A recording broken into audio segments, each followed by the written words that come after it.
I was the new kid in the 6th grade class, trying to fit in, hoping I would pass. New school, new friends, new neighborhood too. Everybody staring at my 6th grade debut.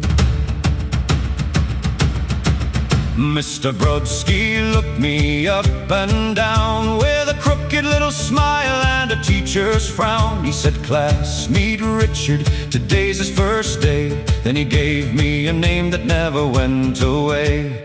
The Bethpage Commando is what he'd say. Brodsky gave me that name on my first day. If I made a wisecrack way back then, he'd say, "The Bethpage Commando strikes again."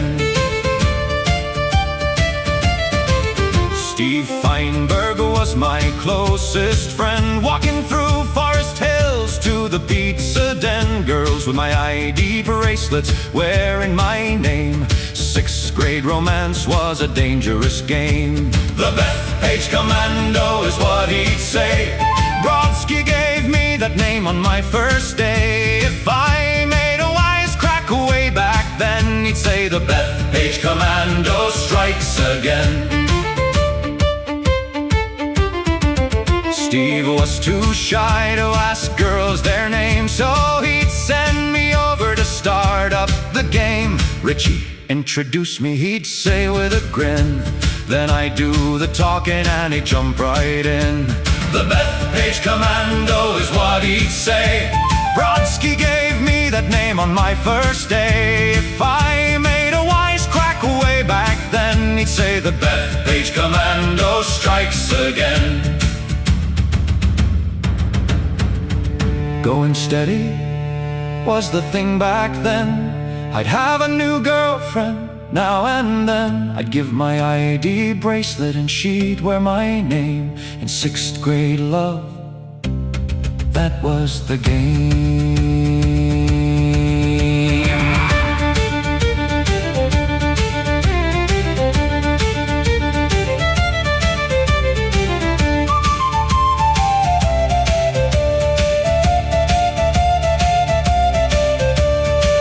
Is mightier than the sword, Brodsky would say. That's what he'd remind us of every day. He'd mark up my report card with his mighty pen.